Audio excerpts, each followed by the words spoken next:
आज राजस्थान करा रहा है, एक वेदना है, और वह वेदना किसी और ने नहीं दी। यहां राजस्थान में 5 वर्ष पहले चुनी गई सरकार ही उस वेदना का कारण है।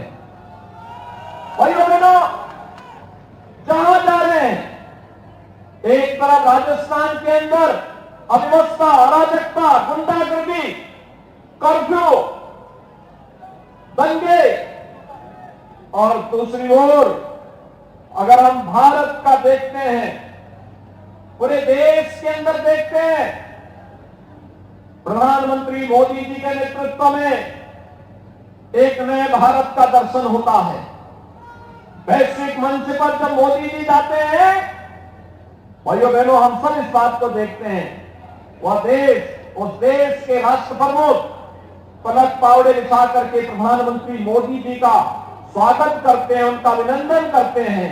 यह सम्मान केवल मोदी जी का नहीं है, यह सम्मान भारत की 142 करोड़ लोगों के गौरव को बढ़ाता है।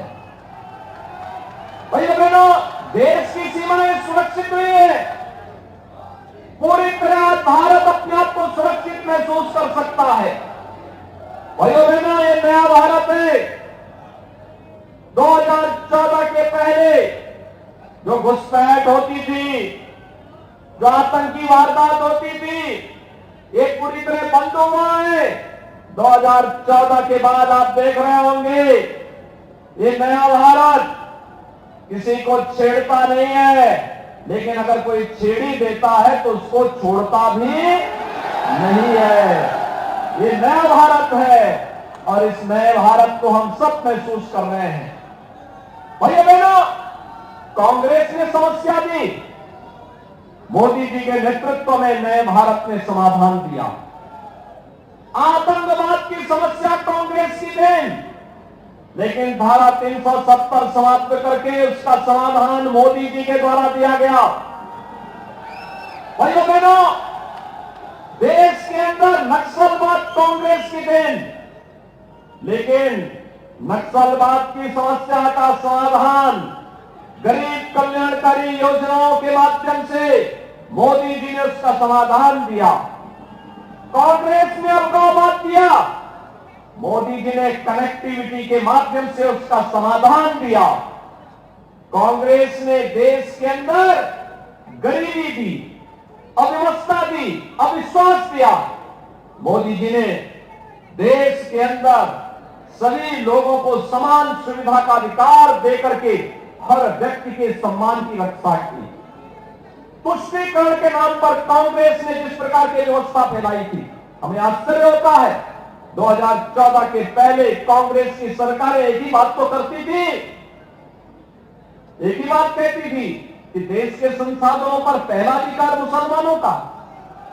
भाइयों बहनों, देश का नागरिक कहां जाएगा, एक गरीब कहां जाएगा, एक अनुसूचित जाति का व्यक्ति कहां जाएगा, हमारा वनवासी आदिवासी कहां जाएगा, पिछड़ी जाति का व्यक्ति कहां जाएगा, अन्नदाता किसान कहां जाएगा, युवा कहां जाएंगे, महिलाएं कहां जाएंगी।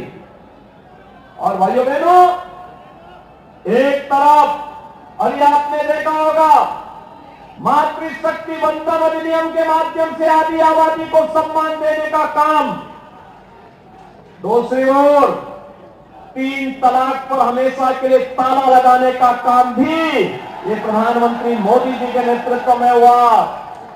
गरीबों के कल्याण के लिए चलने वाली योजनाएं किस रूप में प्रभावी ढंग से लागू हो रही है। कोई सोचता था 12 करोड़ गरीबों के शौचालय बनाए गए 9 वर्ष में, एक आम कांग्रेस भी 55 वर्ष के शासनकाल में कर सकती थी। 4 करोड़ गरीबों के आवास बने, एक आम कांग्रेस की सरकार भी कर सकती थी। और इसी माटी के सपूत केंद्रीय जल शक्ति मंत्री ने 7 करोड़ परिवारों को हर घर नल के माध्यम से शुद्ध आरओ का पानी पहुंचाने का काम देश के अंदर किया है। भाइयों बहनों, एक और चाहे वह उज्ज्वला योजना में 9 करोड़ 60 लाख परिवारों को फ्री में रसोई गैस के कनेक्शन की बात हो या सौभाग्य योजना में बिजली का कनेक्शन देने की बात, ये सभी कार्य बिना भेदभाव के हुए, क्योंकि मोदी जी ने कहा हम जाति मत और मजहब के आधार पर नहीं, हम इस देश के अंदर गांव के लिए, गरीब के लिए, किसान के लिए, नौजवान के लिए, महिलाओं के लिए, समाज के सभी तबके के लिए कार्य करेंगे। और इसके लिए उन्होंने नारा दिया, सबका साथ, सबका समग्र सोच है विकास की, और सबकी सबका साथ लेकर के कैसे योजनाओं का लाभ देना है। 100 से अधिक लोक कल्याणकारी, गरीब कल्याणकारी योजनाएं इसके उदाहरण हैं। इंफ्रास्ट्रक्चर में highway, railway, airport, IIT, IIM, AIIMS, one district one medical college जैसे आज के नए भारत के अनुसार वर्ल्ड क्लास इंफ्रास्ट्रक्चर आज हम भारत के अंदर देख सकते हैं। भाइयों बहनों, ये पिछले 9 वर्ष के अंदर मोदी जी के नेतृत्व में हुआ। लेकिन यहां पर जब हम राजस्थान की बात करते हैं तो ये राजस्थान 5 वर्ष में कहां पहुंच गया।